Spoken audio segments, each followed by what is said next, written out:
Hello everyone and welcome to instant biology by doctor Neela. मैं फिर से आ गया हूँ आपके बीच में आपको एक बहुत इंपॉर्टेंट इन्फॉर्मेशन देने के लिए। जैसा कि आपको जानकारी है कि गेट के रिज़ल्ट आने के बाद अलग अलग आईआईटीज़ अपना अपना एडमिशन का नोटिफिकेशन निकाल रहे हैं। बहुत सारे प्रीमियम आईआईटीज़ ने अपना नोटिफिकेशन निकाल दिया है, जिसके बारे में मैं एक एक करके वीडियोज़ बना रहा हूँ। आज मैं आईआईटी कानपुर के बारे में बात करने वाला हूँ। इसका वेबसाइट आप यहाँ पे देख सकते हैं। वेबसाइट जो इसकी है वो डिस्क्रिप्शन सेक्शन में भी दे दूँगा, ताकि आप क्लिक करके डायरेक्टली यहाँ पे आ सकें। अपार्ट फ्रॉम दैट, इससे रिलेटेड जो भी इंफॉर्मेशन जो भी पीडीएफ वगैरह है, वो मैं अपने टेलीग्राम ग्रुप के ऊपर पोस्ट कर दूंगा। टेलीग्राम ग्रुप का भी लिंक डिस्क्रिप्शन सेक्शन में दिया हुआ है। आप ज़रूर उस पर क्लिक करके ज्वाइन कर लीजिएगा, क्योंकि उस पर और भी जो भी इंपॉर्टेंट इन्फॉर्मेशन इसके अलावा भी है, वो भी सारी की सारी टेलीग्राम ग्रुप के ऊपर शेयर की जाती है। तो बिना देर किए हुए शुरू करते हैं। उससे पहले आपसे एक हम्बल रिक्वेस्ट है कि अगर आपको इस चैनल पे दिया जाने वाला कंटेंट और हमारे एफर्ट्स पसंद आ रहे हैं, उससे आपको कहीं ना कहीं फ़ायदा हो रहा है, तो चैनल को ज़रूर सब्सक्राइब करिएगा और वीडियो को ज़रूर लाइक करिएगा। इससे हमें कंटिन्यूअस मोटिवेशन मिलता है, ताकि आपके लिए और बेहतर कंटेंट हम तैयार कर सकें। बिना देर किए हुए शुरू करते हैं। आपको इस वेबसाइट के ऊपर क्लिक करना है और इससे आप जो पीजी एडमिशन्स की वेबसाइट है आईआईटी कानपुर की, यहाँ पे आ जाएंगे। यहाँ पे आप क्लियरली देख सकते हैं कि ना केवल एमटेक के एडमिशन्स, बल्कि PhD, MTech, MDes, MS by research या एमएससी जो 2 साल का इकोनॉमिक्स में कोर्स होता है, या डीआईआईटी प्रोग्राम करके भी इनका एक प्रोग्राम चलता है, वो आप उसके लिए अप्लाई कर सकते हैं। जो इनका एप्लीकेशन पोर्टल है वो 20 मार्च से ओपन है और ये अप्रैल 11 2024 तक ओपन रहेगा। तो अगर हम बात करें कि कौन कौन से यहाँ पे एमटेक के प्रोग्राम्स हैं, तो आप देख सकते हैं कि biological sciences and bio engineering में यहाँ पे एमटेक होता है। तो अगर हम अपने मतलब की कोई ब्रांच देखें, तो यहाँ पे biological science and bio engineering है। ऑफ कोर्स मैं आपको यहाँ पे क्लियर कर दूँ कि आईआईटी कानपुर बहुत ही प्रीमियर इंस्टीट्यूट है, तो यहाँ पे जो टॉप रैंकर्स हैं उन्हीं को यहाँ पे एमटेक में एडमिशन मिल पाता है। इसके अलावा अगर मैं आपसे बात करूं, तो एमएस बाय रिसर्च आपने दिल्ली आईआईटी में मैंने वीडियो बनाया था, उसमें देखा था कि एमएस बाय रिसर्च भी बायोलॉजिकल साइंस के कैंडिडेट्स के लिए था। बट यहाँ पे अगर मैं देखूं, तो कोई भी, जैसे एरोस्पेस है, flight mechanics, propulsion, civil engineering, environmental engineering, तो इसमें भी बायोलॉजिकल साइंस से रिलेटेड कोई भी यहाँ पे प्रोग्राम मुझे नहीं नज़र आता। इसके अलावा अगर हम पीएचडी की बात करें, तो ऑफ कोर्स क्योंकि यहाँ पे biological science and bio engineering का डिपार्टमेंट है, तो यहाँ पे पीएचडी अवेलेबल है। पीएचडी के लिए अगर आप अप्लाई करना चाहते हैं तो बिल्कुल यहाँ पे कर सकते हैं। ठीक है। इसके अलावा अगर हम नीचे यहाँ पे स्क्रॉल करें, तो क्या किस तरीके से आपको अप्लाई करना है, क्या क्या आपकी जनरल इन्फॉर्मेशन क्या क्या है, वो देख सकते हैं। तो जैसे रिजर्वेशन के नॉर्म्स हैं वो गवर्नमेंट ऑफ इंडिया के हिसाब से ही रहेंगे। Application form, reference letter, information brochure, eligibility criteria के लिए आप यहाँ पे लिंक पे क्लिक कर सकते हैं। अगर आपको किसी कंसर्न डिपार्टमेंट के बारे में जानकारी चाहिए, तो यहाँ पे आप जो इनके जो वेबसाइट है उस पर डिपार्टमेंट्स के ऊपर, रेस्पेक्टिव डिपार्टमेंट्स के ऊपर जा कर के चेकआउट कर सकते हैं। मेरा ये मानना है कि ज़रूर आपको डिपार्टमेंट पे जा कर के यहाँ पे चेकआउट करना है। बायोलॉजिकल साइंस के डिपार्टमेंट के बारे में मैं अभी आपको डिटेल में बताने वाला हूँ। जो स्टूडेंट्स अपने फाइनल ईयर में हैं किसी प्रोग्राम के, और 26 जुलाई 2024 तक अपना प्रोग्राम ख़त्म कर सकते हैं, वो भी अप्लाई कर सकते हैं इस प्रोग्राम में।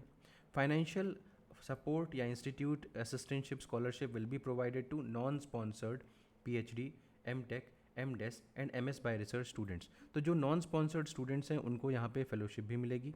नेक्स्ट, जो इंडस्ट्री में या किसी कॉलेज या यूनिवर्सिटी या इंस्टीट्यूट में ऑलरेडी एम्प्लॉयड हैं, तो वो एज अ स्पॉन्सर्ड कैंडिडेट की तरीके से, एक्सटर्नल या पार्ट टाइम कैंडिडेट की तरीके से ज्वाइन कर सकते हैं। Last date of accepting applications under these category is May 31, 2024। तो इन कैटेगरी के लोगों के लिए 31 मई लास्ट डेट है। अब विड्रॉल ऑफ द प्रोग्राम वगैरह के बारे में यहाँ पे दिया हुआ है, और फॉरेन नेशनल्स के बारे में यहाँ पे दिया हुआ है, आप इसको चेकआउट कर सकते हैं। जल्दी अब नीचे स्क्रॉल करते हैं कि आपको किस तरीके से अप्लाई करना है। जैसे कि मैंने पहले बताया कि 20 मार्च से ये प्रोग्राम ओपन है। आप यहाँ पे, इसका पोर्टल ओपन है, आप अप्लाई कर सकते हैं। इसके अलावा अगर हम बोलें तो लास्ट डेट जो है अप्लाई करने की वो 11 अप्रैल है। पीएचडी एप्लीकेंट्स, अगर आप पीएचडी एप्लीकेंट हैं, पीएचडी के लिए अप्लाई करना चाहते हैं, तो आपको 2 लेटर्स ऑफ रेफरेंस की ज़रूरत पड़ेगी। तो आपको अपना जो भी रेफरीज़ हैं आपके, उनको उनका नाम यहाँ पे देना पड़ेगा अलॉन्ग विद ईमेल एड्रेस। ये हो जाएगा। And the referees will be contacted electronically, यानी कि डायरेक्टली रेफरीज को आईआईटी कानपुर कॉन्टैक्ट कर लेगा। आपको उसमें कुछ भी करने की ज़रूरत नहीं है, बस नाम और इनका ईमेल एड्रेस देना है। एक बड़ी ही इंटरेस्टिंग चीज़ मुझे यहाँ पे नज़र आती है कि एमटेक एडमिशन्स गेट के थ्रू और एमटेक एडमिशन्स नॉन गेट के थ्रू, दोनों के लिए भी यहीं पे फॉर्म भरा जा रहा है। तो all admissions offered to get qualified candidates will be displayed on the common acceptance common offer acceptance portal, जिसको हम लोग COAP भी बोल रहे हैं। मैंने कई वीडियोस COAP के ऊपर ऑलरेडी बना दिए हैं। अपने प्रीवियस ईयर के जो क्वालिफाइड स्टूडेंट्स किसी न किसी IIT में हैं, उनसे भी मैंने पूरा का पूरा डिटेल आपको दिखाया कि किस तरीके से आपको COAP को इस्तेमाल करना है। तो जो स्टूडेंट्स गेट क्वालिफाइड हैं उनको तो COAP के पोर्टल के ज़रिए ही ऑफ़र्स को एक्सेप्ट या रिजेक्ट करना है। COAP पोर्टल फ्री है, तो उसका कोई भी चार्ज आपको देने की ज़रूरत नहीं है। तो कैंडिडेट्स जो हैं वो COAP 2024 इन्फॉर्मेशन ब्रोचर डाउनलोड ज़रूर कर लें, और या मेरा पुराना वीडियो देख लें। अभी कुछ समय पहले मैंने COAP के ऊपर डाला था, उससे आपको क्लियरली आइडिया लग जाएगा।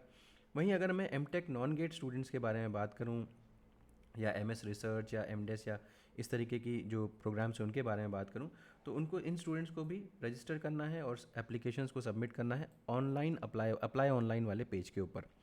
ठीक, तो अगर आप गेट क्वालिफाइड नहीं हैं तो आपको इस लिंक के थ्रू आपको क्लिक करना है, अप्लाई करना है।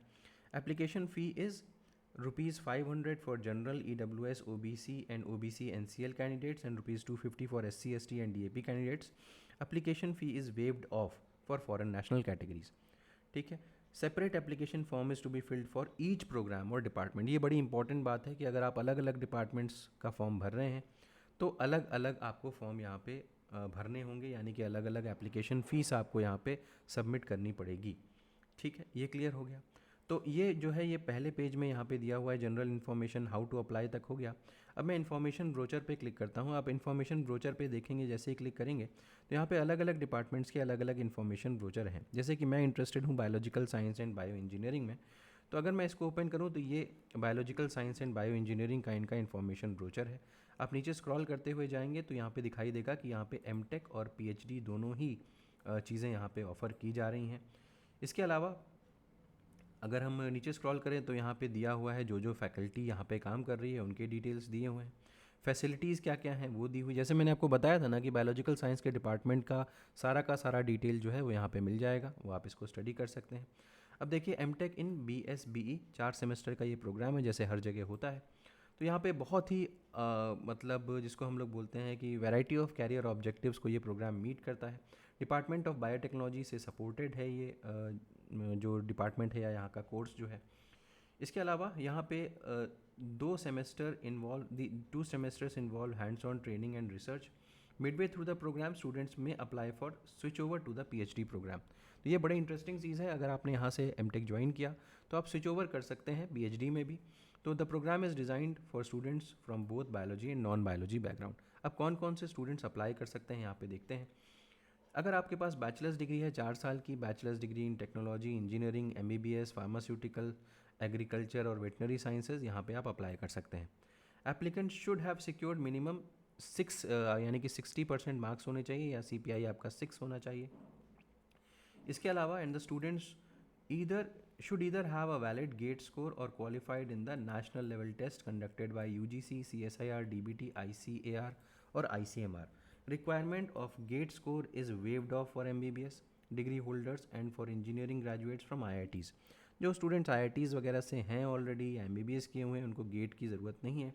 Candidate appearing in the final examinations are also, final examination में यार जो जिसको हम लोग बोलते हैं कि रिज़ल्ट अवेटेड कैटेगरी में है, वो भी यहाँ पे अप्लाई कर सकते हैं।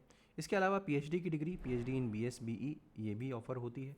कौन कौन लोग अप्लाई कर सकते हैं, अगर आपके पास ME है या MTech है, MD है, MSc एग्रीकल्चर है तो वो अप्लाई कर सकते हैं। या आपके पास बैचलर्स की डिग्री है, BE BTech की डिग्री है तो भी, और आपके पास वैलिड गेट स्कोर है, या आपके पास JRF है, UGC, CSIR, DBT इस तरीके का कोई भी सर्टिफिकेट है तो भी आप अप्लाई कर सकते हैं। या MSc की डिग्री है, satisfying each of the following criteria, इसमें से कोई भी सारे के सारे क्राइटेरियाज अगर आप सेटिस्फाई कर रहे हैं तो भी आप अप्लाई कर सकते हैं। यानी कि अगर आपके पास MTech की डिग्री है, मास्टर्स में MTech की डिग्री है, तो आपको गेट वगैरह की क्वालिफिकेशन से यहाँ पे वेव ऑफ मिल रहा है, ऐसा लगता है। और अगर आप BTech वगैरह हैं तो आपको गेट का स्कोर कार्ड या JRF, UGC इस तरीके की चीज़ें चाहिए। या अगर आप MSc कैटेगरी के स्टूडेंट्स हैं तो आपको ये सारी की सारी चीज़ें चाहिए। ठीक है। अगर आप MBBS कैटेगरी को बिलोंग करते हैं तो सिर्फ और सिर्फ 60% मार्क्स इन क्वालिफाइंग एग्जामिनेशन चाहिए। कोई भी आपको क्वेरी हो तो आप यहाँ पे दिए गए ईमेल IDs पे कांटेक्ट कर सकते हैं। मिसेस आकांक्षा सिंह या प्रोफेसर सुरेश कुमार सर से आप कांटेक्ट कर सकते हैं। ये डिपार्टमेंट ऑफ बायोलॉजिकल साइंस की डिटेल्स हो गई। अब अगर आप किसी और डिपार्टमेंट में अप्लाई करना चाहते हैं, चेकआउट करना चाहते हैं कि भाई आप एलिजिबल हैं कि नहीं हैं, तो उसमें आप देख सकते हैं। जैसे कि अगर मैं चाहूँ कि सिविल इंजीनियरिंग, तो यहाँ पे कॉग्निटिव साइंसेस, तो यहाँ पे इस तरीके से मैं यहाँ पे कॉग्निटिव साइंसेस का एक बार आपको दिखाना चाहता हूँ कि कॉग्निटिव साइंसेस में क्या चीज़ें हैं, या आप क्या उसकी एलिजिबिलिटी क्राइटेरिया है, किस तरीके से यहाँ पे एलिजिबिलिटी क्राइटेरिया बेसिकली क्या है। तो आप यहाँ पे इनका ईमेल आईडी यहाँ पे दिया हुआ है, आप इनसे कनेक्ट कर सकते हैं कि अगर कोई भी क्वेरी आपको है। क्योंकि कई बार जो है जो कॉग्निटिव साइंसेज है वहाँ पे कॉग्निटिव न्यूरो साइंसेज वगैरह में भी काम होता है, तो बहुत इंटरेस्टिंग एक फील्ड हो जाती है। ठीक है, तो यहाँ पे जो डिपार्टमेंट्स हैं इसमें एमटेक इन कॉग्निटिव साइंसेज भी है, एमएस बाय रिसर्च भी है, पीएचडी इन कॉग्निटिव साइंसेज भी है। तो ये सारी की सारी चीज़ें यहाँ पे अवेलेबल हैं।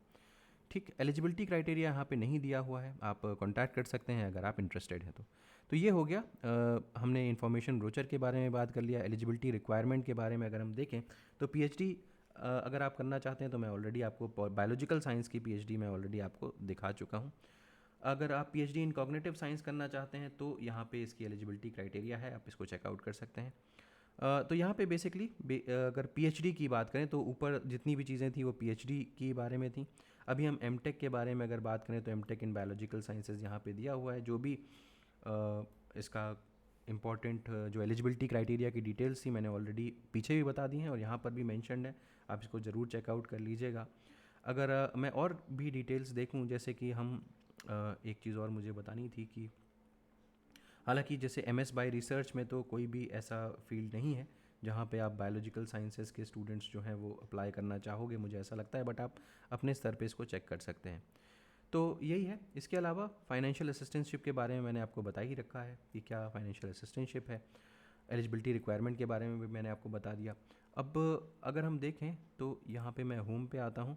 अब अगर आप देखिए यहाँ पे अप्लाई करना चाहते हैं, हाउ टू अप्लाई, तो आप अप्लाई ऑनलाइन वाले पेज पे जाइए, इसके ऊपर क्लिक करिए। अब देखिए ये अप्लाई ऑनलाइन के पेज पे मैं आ गया हूँ। अब यहाँ पे बहुत इंपॉर्टेंट चीज़ है कि एमटेक का प्रोग्राम अगर आपके पास वैलिड गेट स्कोर है, या एमटेक का प्रोग्राम अगर आपके पास without valid GATE score apply करना चाहते हैं, दोनों, तो दोनों में ही आपको यही फॉर्म फिल करना पड़ेगा। ठीक है, सेम फॉर्म फिल करना है। पीएचडी अप्लाई करना चाहते हैं तो इस वाले फॉर्म पे क्लिक करें, यहाँ पे क्लिक हियर है, या एमएससी पे अप्लाई करना चाहते हैं तो इस वाले फॉर्म पे क्लिक करें। तो ये बहुत ही क्लियर इंस्ट्रक्शंस दिए हुए हैं, इसमें कन्फ्यूजन नहीं होना चाहिए कि पीएचडी वाले को कैसे अप्लाई करना है। और पीएचडी वालों को सीओएपी पोर्टल से मतलब नहीं है, ये भी बात ध्यान रखिएगा। केवल गेट या केवल जो गेट स्कोर कार्ड के थ्रू अप्लाई कर रहे हैं उनको सीओएपी से मतलब है, विदाउट गेट वालों को भी सीओएपी से मतलब नहीं है। ठीक है, तो ये पूरी डिटेल्स दी हुई हैं यहाँ पे। अगर आप स्टेप्स देखना चाहते हैं, स्टेप्स टू बी फॉलोड, तो यहाँ पे आप देख सकते हैं। ठीक है, अब जैसे कि यहाँ पे पहला पेज दिया हुआ है, दूसरे पेज में देखिए तो आपको डिपार्टमेंट सेलेक्ट करना है, तीसरे पेज में आपको अपना नाम वगैरह यहाँ पे देना है। तो इस तरीके से आपको आगे बढ़ना है, पेमेंट वगैरह करना है, जैसे मैंने आपको बताया था। तो ये चीज़ें हैं। ठीक है, तो अब आपकी इच्छा है, अगर आपको लगता है कि यस आपकी रैंक अच्छी है, आप अप्लाई कर सकते हैं यहाँ पे, तो आप ज़रूर अप्लाई करें। अपार्ट फ्रॉम दैट यहाँ पे सैम्पल एप्लीकेशन फॉर्म भी दिया हुआ है, इसको भी क्लिक करके आप चेकआउट कर सकते हैं फॉर्म भरने से पहले। उम्मीद है कि ये वीडियो आपके लिए यूज़फुल रहा होगा। अगर यूज़फुल रहा है तो प्लीज़ इसे लाइक करिएगा, चैनल को सब्सक्राइब करना ना भूलिएगा, बेल आइकन को ज़रूर प्रेस करिएगा और अपने फ्रेंड्स के साथ ज़रूर शेयर करिएगा। Thank you so much, have a good day.